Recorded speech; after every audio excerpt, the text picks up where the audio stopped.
गांधी खुद पाकिस्तान में रहना चाहते थे। क्यों नहीं? उन्होंने जो उनके प्राइवेट सेक्रेटरी थे वो गए, क्योंकि बादशाह खान चले गए थे पाकिस्तान, बलूचिस्तान चला गया था पाकिस्तान में। तो बादशाह खान ने जो आज़ादी के ऊपर सबसे पहले प्रतिक्रिया की है कि गांधी ने हमारे साथ बहुत अन्याय किया। उन्होंने पाकिस्तान सरकार से कहा था कि बादशाह खान जहाँ रहते हैं वहाँ मुझको एक कुटिया बनाने भर की जगह दी जाए। उनके निजी सचिव गए थे, उसी बीच गांधी की हत्या हो गई। गांधी जी का ऐसा मानना था कि अगर जवाहरलाल सहमत हो जाते तो ये विभाजन भी रुक जाता और 5-6 महीने में जिना। क्या सहमत हो जाते हैं? मतलब किस बात पे सहमत हो जाते? प्रधानमंत्री जिना बन जाते, काम खत्म हो जाता। मतलब पूरा पाकिस्तान और भारत जो अलग हुआ है वो केवल प्रधानमंत्री बनने के सवाल पर, मतलब जिन्ना को प्रधानमंत्री बना दिया जाता तो वो फिर भारत विभाजन पाकिस्तान शायद न होता। पटेल इस बात से बहुत सहमत नहीं था कि विभाजन होना चाहिए, लेकिन फिर कांग्रेस का नेतृत्व बूढ़ा हो चुका था। जो आज़ादी की लड़ाई लड़ रहे थे वो सारे लोग बूढ़े हो चुके थे। बूढ़े लोगों को सत्ता पर जाने की बहुत तेज ललक थी। कॉन्सेप्ट ये था कि पाकिस्तान एक पाक मुल्क होगा, एक शरीयत पर चलने वाला मुल्क होगा, एक इस्लामिक विचारधारा का चलने वाला मुल्क होगा। लेकिन जिन्ना ने उस चीज़ को नहीं माना है। जो वहाँ इतनी बड़ी तादाद में हिंदू रुक गए थे, उसका एक कारण ये भी है, जबकि वहाँ बहुत हिंदू मारे गए, कहा हमको सब मिल गया, हम वाइसराय हो गए, एक अलग मुल्क मिल गया। लेकिन जब हम रात को सोते हैं तो उस कोठी का स्मरण हमको भूलता नहीं, वो याद हमको जरूर आती है। लेकिन इनकी बेटी तो पाकिस्तान गई नहीं थी बंटवारे के बाद? नहीं, कोई नहीं गया। जब बीवी ही नहीं गई तो बेटी कैसे जाती? इनकी बीवी जो थी वो भी शायद दूसरे धर्म से थी। नहीं, वो पारसी थी। पारसी थी। वैसे जिन्ना शरीयत के पाबंद आदमी नहीं थे। अगर आपने जिन्ना की ड्रेस देखी हो तो एक तो जिन्ना दाढ़ी नहीं रखाते थे, शराब भी पीते थे। शराब तो पीते ही थे, सुअर का गोश्त भी खाते थे। लेकिन पाकिस्तान के लोग कहते हैं कि वो अल्लाह के भेजे हुए बंदे हैं। मूल रूप से हिंदू और मुसलमान के सवाल को उठाने वाले कांग्रेस के लोग थे। लेकिन लोग तो कहते हैं बीजेपी वाले हैं। देखिए, बीजेपी तो कहीं थी ही नहीं। 52 के चुनाव में बीजेपी कहाँ थी? 57 के चुनाव में कहाँ थी? 62 के चुनाव में कहाँ थी? दुनिया के किसी देश में आप देखेंगे कि जो आदमी 60 बरस तक जो आदमी हिंदुस्तान की गद्दी पर बैठा हो, वो आदमी क्या कह रहा? बेरोजगारी। राहुल गांधी क्या कह रहा? बेरोजगारी। तो बेरोजगारी की समस्या आपने 75 बरस में आपके नाना ने, आपकी नानी ने, आपके बाप ने क्या तय किया? तो आप जनता को मूर्ख बना रहे हैं। नमस्कार दोस्तों, मेरा नाम अनुज धीमान और आप देख रहे हैं नेशन ब्रो। आप सब लोगों के लिए आज हम एक एपिसोड लेके आए हैं जिसमें हम मोहम्मद अली जिन्ना के कुछ फैक्ट्स के बारे में बात करेंगे जिनकी जानकारी शायद आप लोगों को नहीं है। और हमारे साथ जो आज गेस्ट हैं पंडित राजनाथ शर्मा जी, वो सब कुछ आपको डिटेल में आज बताएंगे। बहुत बहुत स्वागत है सर आपका, आपने हमारे लिए समय निकाला जी। अच्छा पंडित जी, आप कैसे जो है इतना ज़्यादा हिस्ट्री के बारे में मालूमात रखते हैं? क्या जो है आपको लगाव रहा है आपको पाकिस्तान, भारत और बांग्लादेश की हिस्ट्री से?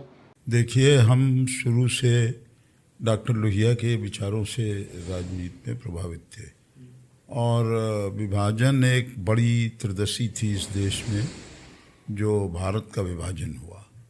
भारत के विभाजन के लिए दोनों तरफ के वो लोग मूलतः दोषी हैं जो ज़्यादा धार्मिक विचारधारा से की कट्टरता थी जिनमें। असल बात यह है कि जो हिंदू और मुसलमान हिंदुस्तान में हैं, तो मुसलमान और हिंदू की नस्ल एक है, धर्म अलग अलग है। अब बहुत से लोग ये बताते हैं कि वो उनकी नस्ल भी अलग है, वो अतिशयोक्ति का इस्तेमाल करते हैं, क्योंकि यहाँ जितना भी हिंदू है उससे ही कन्वर्ट होके मुसलमान लोग हुए हैं। मतलब जो भी बांग्लादेश, पाकिस्तान और भारत के जो मुस्लिम हैं वो सब कन्वर्टेड हैं? सब कन्वर्टेड हैं और मूल रूप से नस्ल एक है, और नस्ल एक होने से विचार और प्रवृत्ति भी एक है। जैसे दुनिया के और देशों के लोग हिंसक हैं, तो यहाँ का मुसलमान भी उतना हिंसक नहीं है जैसे अन्य देशों के जो इस्लामिक जानकार हैं वो हैं। यहाँ मूलतः लोग आपसी भाईचारा और सद्भावना से रहने के अभ्यस्त हैं और थे। लेकिन मूल रूप से जब हिंदुस्तान की आज़ादी की लड़ाई चली तो सबसे पहले लाला लाजपत राय ने पंजाब में एक सभा में भाषण करते हुए ये बात कही कि हमारी और मुसलमानों की संस्कृति अलग अलग।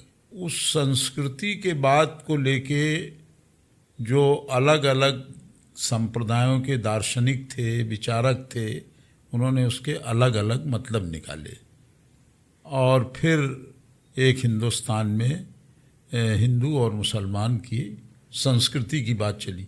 पहले तो एक कॉमन संस्कृति थी। अभी जैसे आपके यहाँ पर बाराबंकी में घोसी लोग हैं, अभी हबीब भाई जो हैं हॉकी के खिलाड़ी हैं, उनकी उम्र बहुत ज़्यादा है। वो आपको बता सकते हैं कि यहाँ जो घोसी लोग थे उनके वहाँ कथा होती थी और मीलाद भी होती थी। जैसे यहाँ भट्ठी हैं तो भट्टियों में भी जब कोई पुराना आदमी आपको मिलेगा तो बतावेगा कि हमारे वहाँ शादी भी होती थी और निकाह भी होता था। तो दादा इतनी ज़्यादा जब चीज़ें कॉमन थी तो भी पाकिस्तान बनाने की बात कहाँ से उठने लगी? देखिए, कॉमन थी, कॉमन से और राजनीति से बड़ा अंतर है। एक समाज के दो रूप हैं। एक रूप उन लोगों का है जिनको राजनीति से कोई मतलब नहीं, वो अपना जीवन साधारण स्थिति में जीना चाहते हैं और आपसी भाईचारे को कायम रखना चाहते हैं। एक वो लोग हैं जो उसका राजनीतिक लाभ उठाना चाहते हैं। जैसे इधर करीब करीब 15 से 20 सालों में ज़्यादा हिंदू और मुसलमान का सवाल उठा। मूल रूप से हिंदू और मुसलमान के सवाल को उठाने वाले कांग्रेस के लोग थे। लेकिन लोग तो कहते बीजेपी वाले हैं। देखिए, बीजेपी तो कहीं थी ही नहीं। 52 के चुनाव में बीजेपी कहाँ थी? 57 के चुनाव में कहाँ थी? 62 के चुनाव में कहाँ थी? उस समय भी हिंदू मुस्लिम होता था। जातियों का विभाजन तो और उनकी विचारधारा तो थी ही इस तरह की। यहाँ पर मुश्किल से भारतीय जनसंघ के लोग 3000, 4000, 5000 वोट तक पाते थे बाराबंकी में। जमानतें जब्त हो जाती थी। 67 आते आते यहाँ की राजनीतिक स्थिति बिल्कुल बदल गई। 67 की विधानसभा में 99 लोग उसके पहुँचे, भारतीय जनसंघ के, और सबसे बड़े दल के रूप में वो उभर के आया। सोशलिस्ट पार्टी के 35 से 40 लोग पहुँचे, तो उनका भी एक बड़े दल के रूप में विकास हुआ। कांग्रेस टूटी और गैर कांग्रेसी सरकारें बनी। 67 के पहले डॉक्टर लोहिया ने ये बात कही थी कि जो हिंदी प्रांत हैं इनमें कांग्रेस का सफाया हो जाएगा। चुनाव के पहले उन्होंने घोषणा की थी। वही परिणाम हुआ कि जो हिंदी इलाके थे उनमें गैर कांग्रेसी सरकारें बनी। श्रीमती गांधी जो थीं फिर उन गैर कांग्रेसी सरकारों को गिराने में लगी, और वो जो गैर कांग्रेसी सरकारें बनी उसमें जनसंघ के साथ कम्युनिस्ट पार्टी भी शामिल हुई और मुस्लिम मजलिस जिसके नेता डॉक्टर फरीदी थे वो भी शामिल हुए। तो आप समझिए कि वैचारिक दृष्टि से जो आदमी धर्म के मतलब कि भाई मुसलमानों की राजनीति अलग होगी तो मुस्लिम मजलिस बनी थी, तो डॉक्टर फरीदी साहब कांग्रेस को हराने के लिए शामिल हो गए। कम्युनिस्ट पार्टियां जो धर्म का आधार नहीं मानती थीं, दुनिया के कम्युनिस्टों एक हो, उनको विश्व नागरिकता पर विश्वास था, वो सब लोग शामिल हो गए। डॉक्टर लोहिया भी शामिल हो गए और चरण सिंह टूट के आए। पहले रामचंद्र विकल नेता हुए 67 में संबित के, सबसे पहले रामचंद्र विकल आए। अच्छा, तो जैसे ये चीज़ें आप जो बता रहे हैं तो फिर काफ़ी हम लोग आगे बढ़ चुके हैं। जो हम लोग बात कर रहे थे कि भारत और पाकिस्तान, ये दो मतलब पाकिस्तान शब्द पहली बार किसने जो है ये लाया? हाँ, पहली दफ़े पाकिस्तान शब्द का मुस्लिम लीग के सम्मेलन में प्रस्ताव हुआ और शायद वो सम्मेलन लखनऊ में हुआ।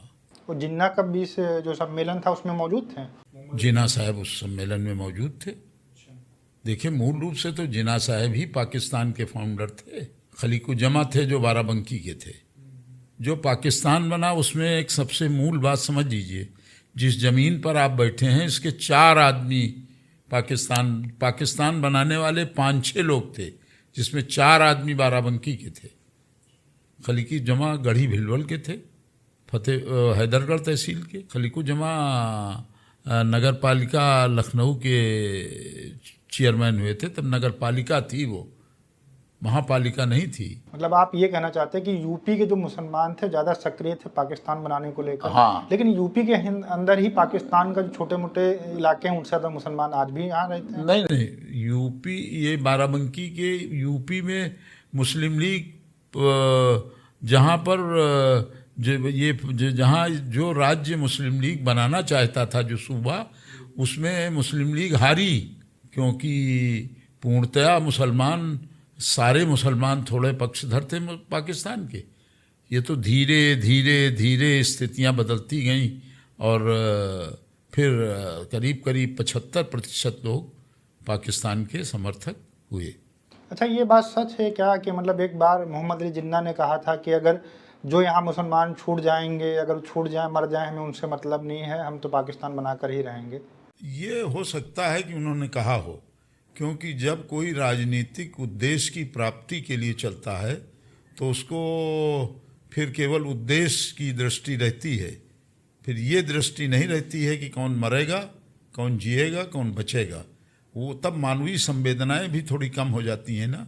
जब आप एक चीज़ को हासिल करना चाहते हैं और वो चीज़ हासिल करने में हिंसा का भी पुट आ जाता है, तो फिर 11 लाख लोग मारे गए हैं विभाजन में। यहाँ मेरे वहाँ आए थे महासंघ के सम्मेलन में हैदर अब्बास साहब, तो जो पहला कमीशन बैठा है उसने 11 लाख कहा है, और उसके बाद जो इंटरिम रिपोर्ट आई है, अंतिम रिपोर्ट, उसमें 13 लाख लोग मारे गए। तो आप समझ लीजिए, जब शायद 42-44 करोड़ की आबादी थी तब 13 लोग मारे गए। कितने प्रतिशत थे? 13 लाख लोग जी। तो दुनिया भर में इस तरह की जो चीज़ें हुई हैं, उनमें जो लोग मरे हैं, जिए हैं, ये तो एक संस्कृति और एक राष्ट्रों की उत्पत्ति और उनके विनाश की जो कहानी है, उसमें आप जहाँ भी जाएंगे, मान लीजिए जब बौद्धिस्ट आए तो आर्यंस ने बौद्धिस्टों को मारा तो बुद्ध के लोग मारे गए। जब इस्लाम आया तो इस्लाम के प्रचार में जो लोग बाधक बने वो मारे गए। तो ये एक अपनी विचारधारा को फैलाने के लिए जो लोग विचारधारा को अपनी लागू करना चाहते हैं, फिर वो हिंसा और अहिंसा पर ध्यान नहीं देते। अहिंसा पर ध्यान देने वाला आदमी दुनिया में एक गांधी, और उसने इस बात को पकड़ा कि किस आधार पर जो है वो अहिंसा का रास्ता चल के ये हासिल की जा सकती आज़ादी।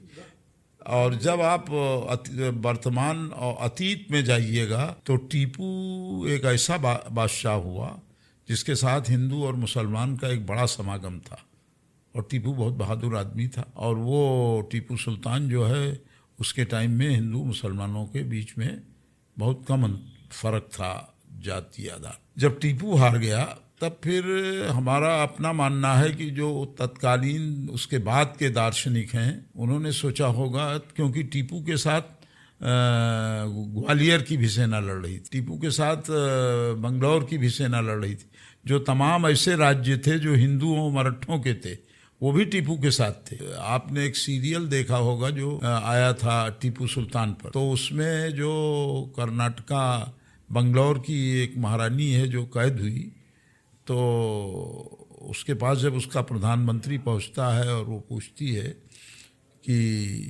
कैसा युद्ध चल रहा है, तो कहता है कि टीपू जीतेगा। वो उससे जेल में मिलने गया जहां वो बंदी थी, तो उसने कहा नहीं, टीपू हारेगा। तो उसने कहा कारण बताइए।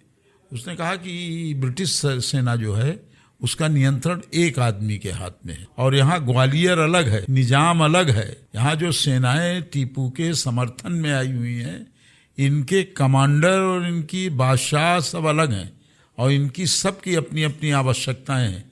ये कब समझौता तोड़ देंगे इसका कोई भरोसा नहीं है। और आखिर में यही हुआ कि टीपू चुनाव हार गया। तो टीपू के बाद के जो दार्शनिक हैं, जैसे आप जब भगत सिंह की बात करते हैं तो आप ये समझते होंगे कि गांधी ने भगत सिंह की फांसी के लिए अगर वो प्रयास करता तो शायद न होती।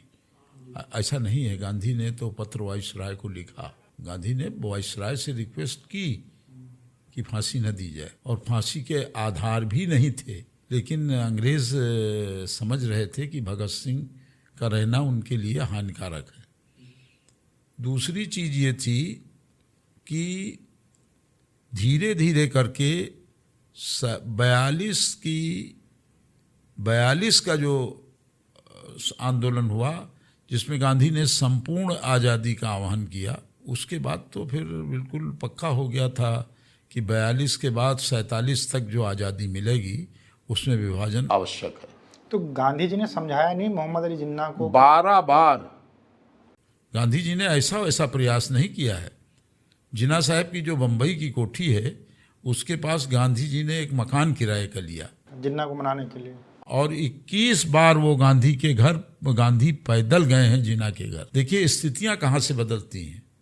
जो इंटरिम गवर्नमेंट बनती है तो इंटरिम गवर्नमेंट में लियाकत अली जो हैं, खलीकुज्जमा जो हैं, वो उत्तर प्रदेश के पाकिस्तान मुस्लिम लीग के नेता होते हैं, और मुस्लिम लीग यहाँ पर 31-32 कितनी 52 या कुछ इस तरह से सीटें जीतती है। ये खलीकुज्जमा शामिल होना चाहते हैं सरकार में।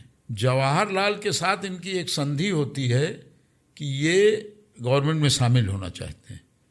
जवाहरलाल एक शर्त रखते हैं कि खलीकुज्जमा जो हैं वो कांग्रेस के साथ मर्ज कर जाएंगे, और जब जिन्ना को ये बात पता चलती है तो जिन्ना लखनऊ आते हैं और जिन्ना खलीकुज्जमा को बुला के इस कदर डांटते हैं कि फिर खलीकुज्जमा की हिम्मत नहीं रह जाती। एक समय ऐसा आया कि ये खलीकुज्जमा, राजा महमूदाबाद या राजा भटुआ मऊ, जो ये लोग आंदोलन में थे, ये सारे लोग जो थे ये जिन्ना के बिल्कुल नीचे पहुंच गए थे। वैसे जिन्ना शरीयत के पाबंद आदमी नहीं थे। अगर आपने जिन्ना की ड्रेस देखी हो तो एक तो जिन्ना दाढ़ी नहीं रखाते थे, नमाज भी नहीं पढ़ते, नमाज भी नहीं पढ़ते थे। जिन्ना टखनी के ऊपर जो शरई पैजामा है वो टखनी के ऊपर होना चाहिए, तो जिन्ना ने कभी टखनी के ऊपर पैजामा नहीं पहना। जिन्ना सूट पहनते थे। शराब भी पीते थे। शराब तो पीते ही थे, सुअर का गोश्त भी खाते थे। लेकिन पाकिस्तान के लोग कहते हैं कि वो अल्लाह के भेजे हुए बंदे थे। नहीं, अब वो देखिए, ये जब आप किसी चीज को हासिल करना चाहते हैं, राम आए, राम को लाया कौन? अरे भाई, राम अनंत काल से हैं। राम को कोई मोदी जी थोड़े लाते, योगी जी थोड़े लाते। राम कोई जन्मे नहीं जो किसी धर्म का क्या, जैसे अल्लाह है, राम है, तो ये कोई जन्म नहीं लेते, तो प्रकट होते हैं। जिन्ना प्रकट हुए थे क्या? नहीं, जिन्ना नहीं प्रकट हुए। जिस तरह अभी ये हो रहा कि राम को हम लाएंगे, तो राम को कौन लाता? राम को मोदी जी ला सकते थे। तो ये जो एक भावनात्मक रूप से चीज चलाई जाती है, उनमें इस तरह के अतिशयोक्त का इस्तेमाल बहुत होता है। जब अंतिम बार जिन्ना साहब ने वाइसराय से टाइम मांगा, वाइसराय का जो प्राइवेट सेक्रेटरी था, उसका नाम हमको ठीक से मालूम था, इस टाइम हम भूल रहे हैं। बाद में वो पटेल जब होम सेक्रेटरी हुए तो उनका सेक्रेटरी हुआ।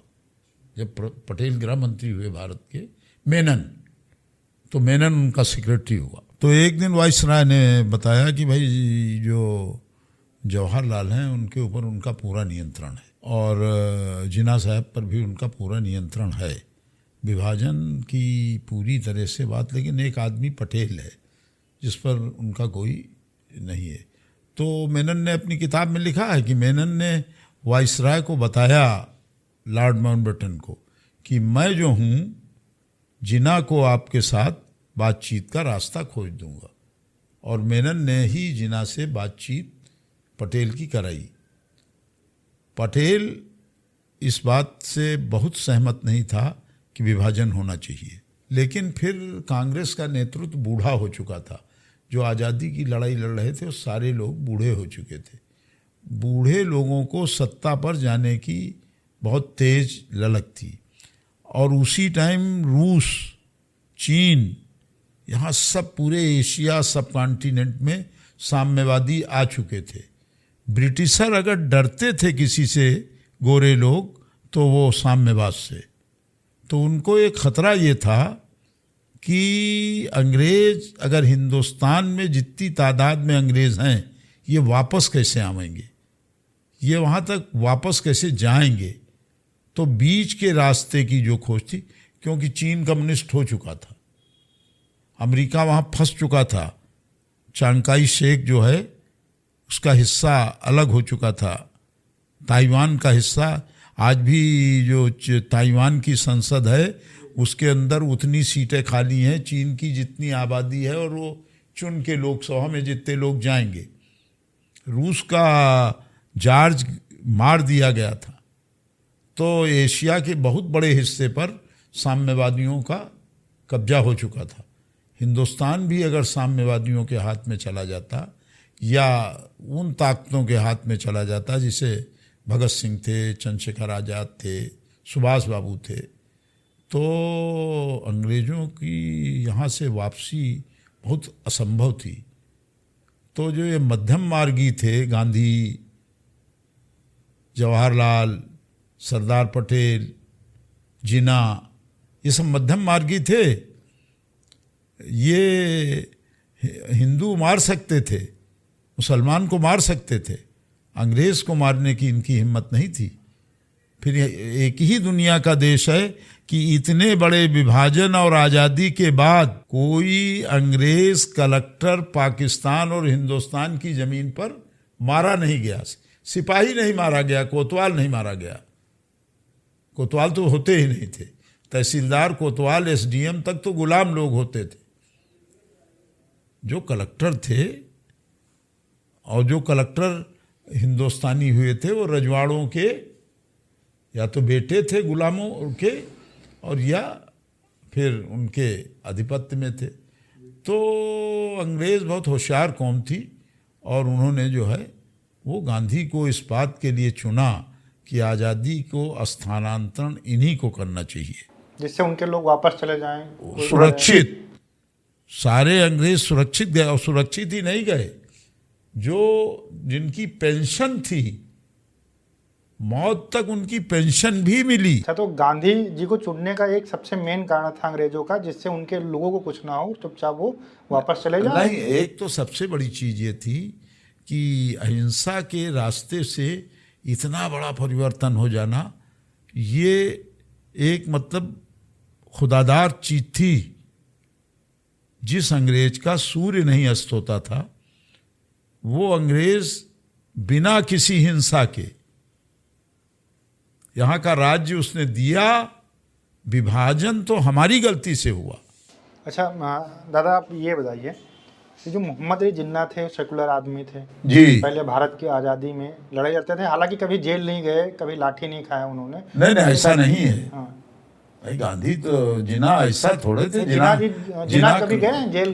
जेल का हमने उनका कहीं पढ़ा नहीं है, लेकिन हम देख के अगली वार्ता में आपको बता देंगे, क्योंकि मधुलिमा ने जिन्ना पर लिखा है। और जिन्ना के बारे में आप एक बात समझ लीजिए, जिन्ना के बारे में जो ऑथेंटिक किताब एक लिखी गई है, वो सेठ भगवान दास के बेटे श्री प्रकाश जी ने लिखी। श्री प्रकाश जी उनके बेटे थे और पाकिस्तान के पहले राजदूत हुए। जब वो गए हैं पाकिस्तान में, तो जैसे होता है कि भाई वाइसराय साहेब बहादुर पधार रहे हैं, तो हुआ कि भाई तब तो जिन्ना वाइसराय थे। भारत में तो राष्ट्रपति चुन गया था, जिन्ना तो वाइसराय ही थे ना। जिन्ना कभी वहाँ के राष्ट्रपति नहीं चुने गए, वो वाइसराय ही थे। वाइसराय में ही मरे भी वो। खली और लियाकत अली भी मारे गए या मरे किस तरह से। जब जिन्ना साहब ने उनसे उनका परिचय पत्र लिया श्री प्रकाश से, और फिर वो अपने तरफ मुड़े और जाने लगे अपने घर के अंदर, तो जब मेन गेट के पास पहुंचते हैं तो वो रुक जाते हैं और पलट पड़ते हैं। और उन्होंने कहा कि श्री प्रकाश, अंदर तुम्हारी फूफी तुम्हारा इंतज़ार कर रही हैं।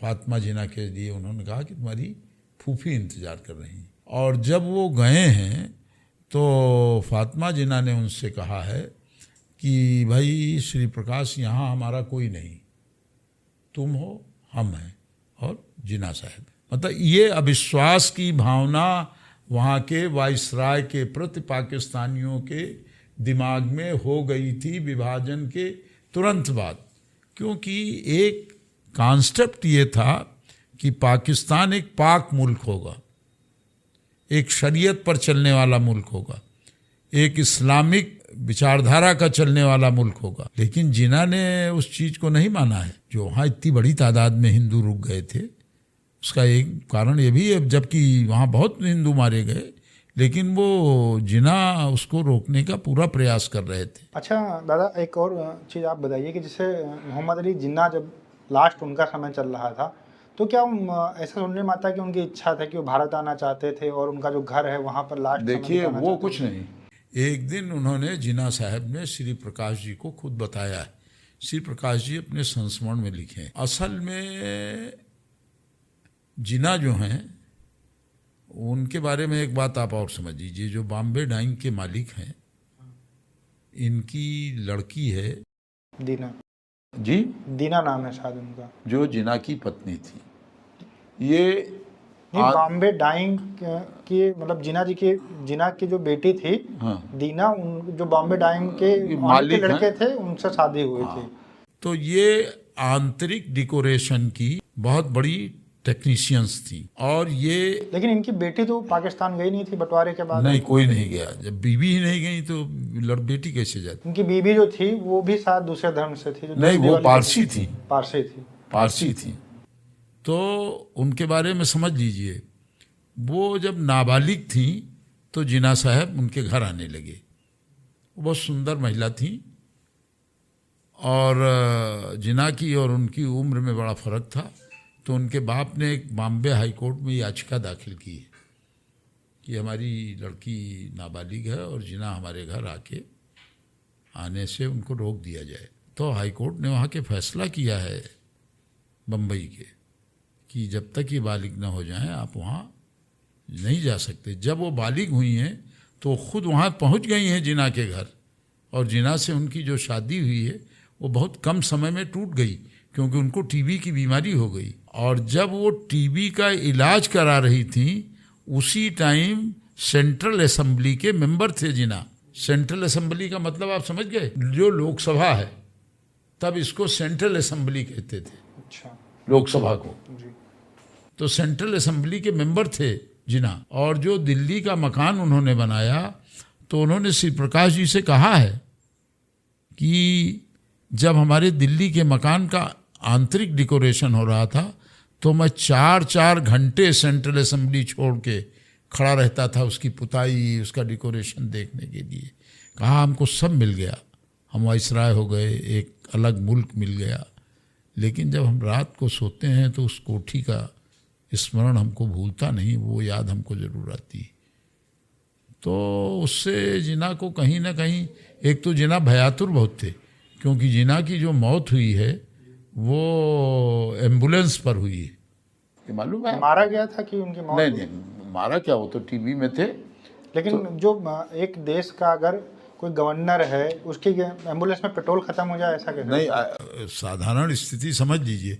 एक बिल्कुल कीचड़ टाइप की, बिल्कुल बेकार सी एम्बुलेंस में उनको अस्पताल ले जाने के बजाय वो रास्ते में ही डॉक्टरों ने मृत घोषित कर दिया। उस टाइम श्री प्रकाश जी को बुलाया है उन्होंने। फातिमा जिन्ना ने सबसे पहले बताया है उनको कि जिन्ना साहब की मृत्यु हो गई है। लेकिन पाकिस्तान में तो बहुत सारे लोग आज भी कहते हैं कि उनको मारा गया था, वो मरे नहीं। देखिए, ये तो पाकिस्तान की सरकार और लोग समझ सकते हैं कि उनकी, वो कैंसर के मरीज थे, उनके जो सीने का कैंसर था वो हिंदुस्तान में ही हो चुका था।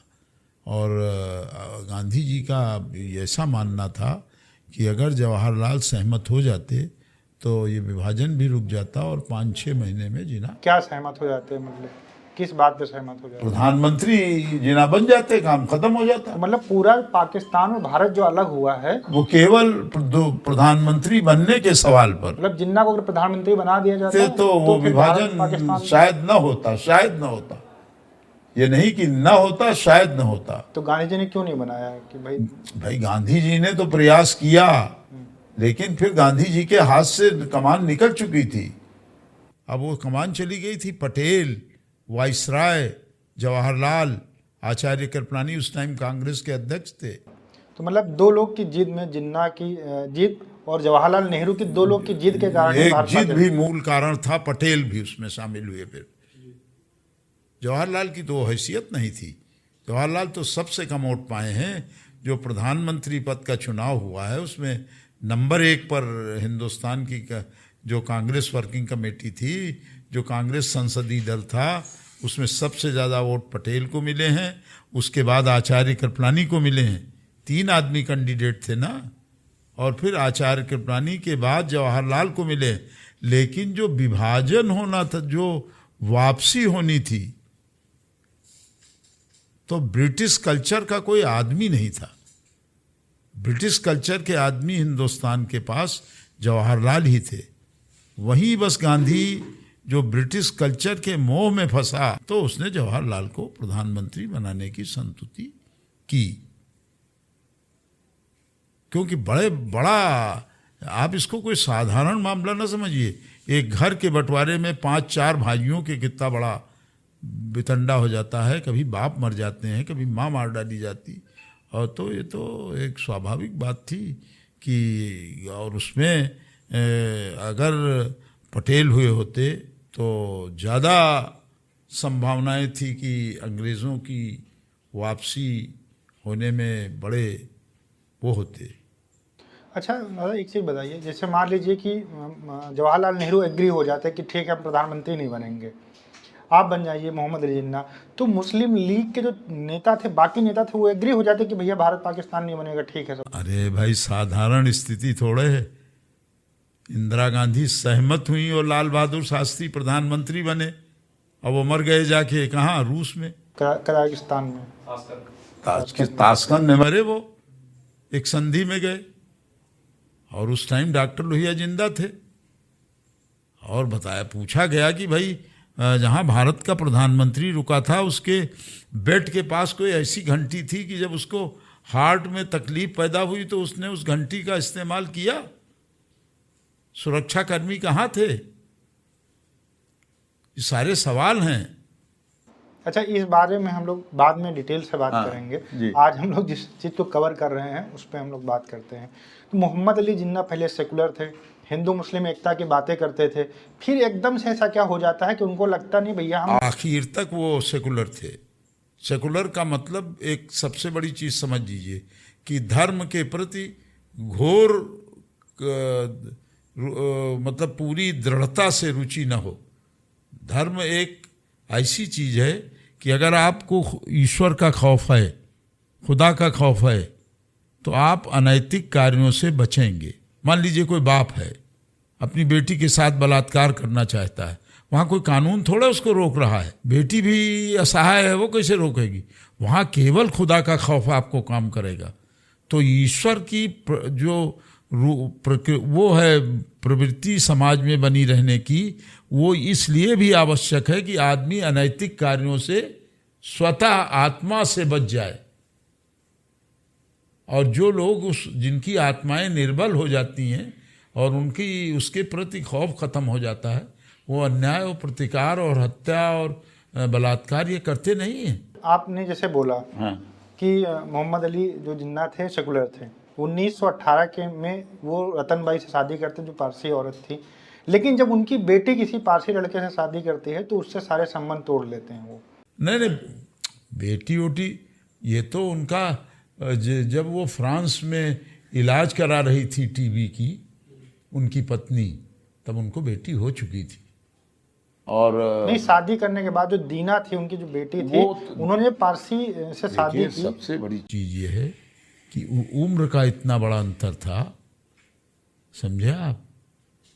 और फिर जो लड़की थी वो एक अस्वाभाविक तरीके से उसके जिना के जाल में फंस गई थी। नहीं, मैं रतनबाई की बात नहीं कर रहा हूँ, मैं उनकी पत्नी की बात नहीं कर रहा हूँ, मैं उनकी बेटी की बात कर रहा हूँ, दीना की बात कर रहा हूँ। देखिए, जिना के लिए एक बड़ी परेशानी ये थी कि फिर जिना मुसलमानों के नेता हो चुके थे और फिर उनके अंतर आत्मा और बाह्य आत्मा में अंतर हो जाता है। इसलिए उन्होंने संबंध बेटी से तोड़ दिए। गांधी एक ऐसा आदमी था जिसकी अंतरात्मा और बाह्य आत्मा बिल्कुल एक तरह की थी। गांधी ने कहा है कि जो अल्पसंख्यक हैं उनको 2 वोट का भी अधिकार अगर हमको देना पड़े तो हम दे सकते हैं। तो गांधी जी ने ही मुसलमानों को रोका था कि भारत में आप रहिए और जिनको जाना है वो जा सकते, मतलब कोई मत जाए, जिसको सब लोग यहीं पर रहो, पाकिस्तान में जो भी जाना चाहे। गांधी खुद पाकिस्तान में रहना चाहते थे। अच्छा, उन्होंने गए क्यों नहीं फिर? उन्होंने जो उनके प्राइवेट सेक्रेटरी थे वो गए क्योंकि बादशाह खान चले गए थे पाकिस्तान, बलूचिस्तान चला गया था पाकिस्तान में। तो बादशाह खान ने जो आज़ादी के ऊपर सबसे पहले प्रतिक्रिया की है कि गांधी ने हमारे साथ बहुत अन्याय किया। तो बलूचिस्तान पहले भारत में मिलना चाहता था? नहीं, उन्होंने कहा कि विभाजन में हमारी स्वतंत्रता पर कोई बात नहीं हुई। हमारी कौम अस्त्र से लड़ने वाली थी, हमारा हिंसा पर कोई विश्वास नहीं था। हमने गांधी के कारण अपनी पूरी कौम को अहिंसा के रास्ते पर चलने के लिए मजबूर किया और जब आज़ादी मिली तो गांधी ने हमको दरिंदे भेड़ियों के सामने छोड़ दिया, हमारे बारे में कोई बात नहीं की। गांधी इस बात से बेहद दुखी थे। उन्होंने पाकिस्तान सरकार से कहा था कि बादशाह खान जहाँ रहते हैं वहाँ मुझको एक कुटिया बनाने भर की जगह दी जाए। उनके निजी सचिव गए थे, उसी बीच गांधी की हत्या हो गई। जब वो लौट के आए तो गांधी की हत्या हो चुकी थी। तो बलूचिस्तान अपने आप को भारत का अंग मानता था पहले से? पहले वो था किसी को नहीं, उन पर तो किसी का राजे नहीं रहा है। आज भी जो है इसके अफगानिस्तान और पाकिस्तान की सीमा का जो बलूचिस्तान है उन पर उनका कहाँ नियंत्रण हो पा रहा है? बलूचियों पर कहाँ नियंत्रण हो? बलूचिस्तान जैसा कि आप बता रहे हैं उस हिसाब से तो पहले अपने आप को भारत का अंग मानते थे। नहीं, भारत का अंग नहीं मानते। हाँ। अब वो फिर बाद में महासंघ एक बने, इस बात पर वो सहमत थे कि भारत में मिल जाएंगे हम, अगर मतलब महासंघ बनने में मिलना नहीं है। महासंघ तो कुछ शर्तों पर बनेगा। नागरिकता पाकिस्तान की पाकिस्तान में रहेगी, हिंदुस्तान की नागरिकता हिंदुस्तान में रहेगी। जैसे शिक्षा है, जैसे अब इस टाइम पाकिस्तान में बहुत खाने पीने का संकट है, अगर हम महासंघ में होते तो हम जो रसद यहाँ बांट रहे हैं तो वहाँ भी भेजते। जैसे यूरोपियन यूनियन बना हुआ है, जैसे यूरोपियन यूनियन बना है। यूरोपियन यूनियन और हिंदुस्तान के महासंघ बनने में अंतर क्या है? यूरोप के प्रति व्यक्ति की आय 47 में ही क्या थी और हमारे वहाँ क्या थी? डॉक्टर लोहिया ने बताया है कि 3 आने बनाम 13 आने, कि हिंदुस्तान का औसत आदमी 3 आने में जिंदगी गुजार रहा है। तो जवाहरलाल ने कहा कि नहीं, 13 आने। तो प्लानिंग कमीशन ने अपनी जो रिपोर्ट दी उसमें कहा न 3 आने न 13 आने, 8 या 9 आने उन्होंने कहा। तब डॉक्टर लोहिया ने कहा अब तो 3 आने से भी कम। तो सामान्य तौर से आज पूरे देश में गल्ला बट रहा है और आप देखिए सड़क पर भी लोग भूख के लिए तरस रहे हैं। उन लोगों को गल्ला पहुंचाया ही नहीं गया क्योंकि जो जनता की मशीनरी है लोकतंत्र की, वो भारत की मशीनरी लोकतंत्र के लायक है ही नहीं। अगर होती तो जनप्रतिनिधियों में इतना तो होता कि वो जाते कलेक्टर से मिलते कि साहब आप कोठी पर बैठे हैं, आप सड़क पर निकलिए, आप देखिए कौन पात्र व्यक्ति हैं कि इनको मकान मिलने चाहिए, क्यों नहीं मिले। एक एक आदमी को 3-3 मकान मिल रहे हैं प्रधानमंत्री योजना में और जिसका घर चूर रहा है उसको तो मिला ही नहीं गांव में। तो बहुत विषम स्थिति लोकतंत्र की है। आपकी प्रति व्यक्ति आय जो है वो इतनी कम है कि सरकारी आंकड़े कुछ कह रहे हों, लेकिन आप तो एक समाज के समझदार आदमी हैं। आप जब घूमते होंगे तो आपको दिखाई पड़ता हो। आपको खुद अगर किसी टाइम भूख लग जाए तो क्या आप उपवन का खाना खा सकते हैं? सोचने वाली बात होगी ना। और आज़ादी के 75 वर्ष बीत चुके और एक वो आदमी जो सार्वजनिक जीवन में रहते हुए पत्रकारिता जैसे प्रोफेशन को करता है, उसको भी सोचना पड़ता है। तो वो सोचता क्या है कि 2 समोसा ले लो, चाय पी लो, थोड़ी देर के लिए भूख मिट जाएगी। आज जो परिस्थितियां हैं वो इसलिए कि सरकारें जो आ रही हैं ये अस्थायी रूप से सरकारें बनाना चाहती हैं। ये समझती हैं कि हम अनंत काल के लिए सरकार में आ गए हैं, लेकिन ऐसा नहीं है। दुनिया के किसी देश में आप देखेंगे कि जो आदमी 60 वर्ष तक जो आदमी हिंदुस्तान की गद्दी पर बैठा हो, वो आदमी क्या कह रहा है? बेरोजगारी। राहुल गांधी क्या कह रहा है? बेरोजगारी। तो बेरोजगारी की समस्या आपने 75 वर्ष में आपके नाना ने, आपकी नानी ने, आपके बाप ने क्या तय किया? तो आप जनता को मूर्ख बना रहे हैं। जनता उस मूर्खता में दौड़ रही है। ये इनके पास कोई चीज़ें नहीं हैं। ये तो एक पाश्चात्य संस्कृति। ये लोग प्राइवेट जो सर्किल में जा रहे हैं, हिंदुस्तान अभी उसके लायक नहीं है कि यहाँ पर रेल प्राइवेट हो जाएं। वैसे हो जानी चाहिए, इसलिए कि सरकारी लोग इतने निकम्मे हो गए हैं कि वो जनता की सुविधा का कोई ख्याल ही नहीं रख रहे हैं। और देखिए, जब हम महासंघ की बात करते हैं तो उससे 2 फायदे हैं, 3 फायदे हैं। सन 1964 में डॉक्टर लोहिया ने सबसे पहले कराची में दंगे हुए। कराची के दंगे में हिंदू बहुत मारे गए। तो डॉक्टर लोहिया ने और दीनदयाल उपाध्याय, जो उस टाइम भारतीय जनता पार्टी के, भारतीय जनसंघ के फाउंडर थे, उन्होंने एक संयुक्त वक्तव्य जारी किया। दीनदयाल उपाध्याय तो मानने वाले थे अखंड भारत। तो अखंड भारत की कल्पना जो है, जो भी लोग कर रहे हैं वो मूर्ख हैं। इसलिए कि आज जो आबादी का संतुलन है उसमें कोई चाहेगा कि पाकिस्तान और हिंदुस्तान फिर से मिल जाए और दंगों वाली स्थिति पैदा हो जाए, फिर से देश के टुकड़े हों, उठेगा ही। हाँ भाई, तब पूरी आबादी बांग्लादेश और पाकिस्तान की मिला के मुस्लिम बाहुल्य हो जाएगा ना। अब वो वापस लौटना चाहते हैं अपनी बात से। तो 64 में एक बयान जारी हुआ कि हम एक महासंघ बनावें। और महासंघ की इसलिए उपयोगिता है कि एशिया की जो आबादी है, एशिया में हमसे बड़ी आबादी किसी की नहीं आज के समय में। मतलब इंडियन नस्ल की, हिंदू मुसलमान की नहीं, केवल इंडियन नस्ल की, आर्यंस नस्ल की जो हिंदुस्तान में है, वो तो इंडियन नस्ल जो है वही आर्यन नस्ल है। तो उसकी जो स्थिति है, उस स्थिति को बहाल करके आप हम बड़ी ताकत बन सकते हैं। देखिए, दोनों लोग एटॉमिक ताकत हैं, हम भी और पाकिस्तान भी। लेकिन अगर हम लोग संयुक्त रूप से होते तो फ्रांस के हथियार हमको थोड़े खरीदने पड़ते, जर्मनी के हथियार हमको थोड़े खरीदने पड़ते। हम दुनिया की बाजार में अपना सामान बेच रहे होते।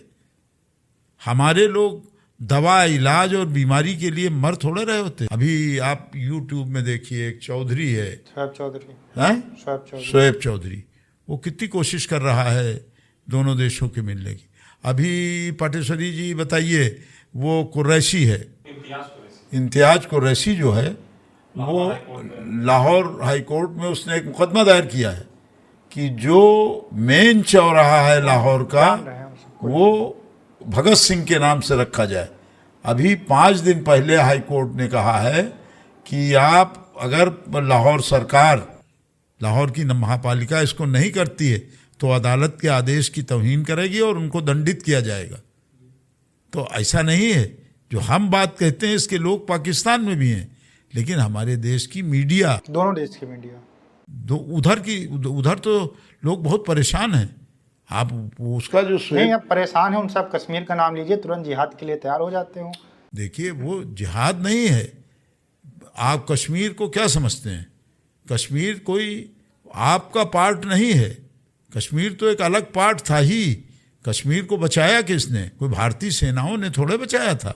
वहाँ के गुजरों ने खुद पाकिस्तान के साथ वो जाना नहीं चाहते थे, शेख अब्दुल्ला नहीं जाना चाहते थे, उन्होंने ही तो बचाया लड़के। हमारी सेना तो बहुत देर में पहुंची है। तो मूल चीजें इतिहास से जो हटती जा रही हैं, और आप कहाँ तक नफरत के किस दरवाजे पर पहुंचना चाहते हैं? भाई, हमारा मोहल्ला है, जिस घर में मैं रहता हूँ उसमें मैं रहता हूँ, फिर मेरे बगल में सरवर मियाँ रहते हैं, फिर उसके पीछे फिर एक मुसलमान रहते हैं, फिर एक मुसलमान रहते हैं, फिर एक मुसलमान रहते हैं। नहीं, ये सब कॉमन है। तो जब दंगे हो जाएंगे, मान लीजिए कर्फ्यू लग गया, हमारे घर का कोई आदमी घायल हुआ और हम उसको लेके अपने घर में गए और वो मर गया और 4 दिन कर्फ्यू निकला नहीं, तो उससे जो सड़न पैदा होगी, उससे तो हम तो मरेंगे ही, जो हमारे बगल में मुसलमान हैं वो भी मरेंगे। तो ये नफरत जो है, इसको दूर करने का प्रयास धार्मिक उन्मादता को खत्म करके ही हो सकता है। कुरान क्या कह रही है? ये उन लोगों का काम है जो कुरान पढ़ते हैं और नमाज पढ़ते हैं। हमारा ये काम नहीं कि कुरान कह रही कि जो जजिया टैक्स और ये और वो, हमारा उससे क्या मतलब है? हमारे आप मुसलमान हैं, हमारे आपके रिश्ते हैं, आप हमारे वहाँ ईद में आवेंगे, हम आपके वहाँ होली में जाएंगे, भाईचारा रहेगा। आप हमारी मिट्टी में शामिल होंगे, हम आपकी मिट्टी में, आपकी कोई परेशानी होगी हम पूरी करेंगे, आप हमारी पूरी करेंगे। तो उस सद्भावना का जो गिरावट आ रही है। लेकिन सद्भावना तो तभी ज़्यादा होती है जब हिंदू बाहुल्य होता है। आप पाकिस्तान में देख लीजिए, बांग्लादेश में देख लीजिए, वहाँ पर सद्भावना नजर नहीं आती। देखिए, आप इवन अफगानिस्तान में देख लीजिए, वहाँ से तो सब हिंदू भाग ही चुके हैं। देखिए वो आप बिल्कुल ठीक कह रहे हैं।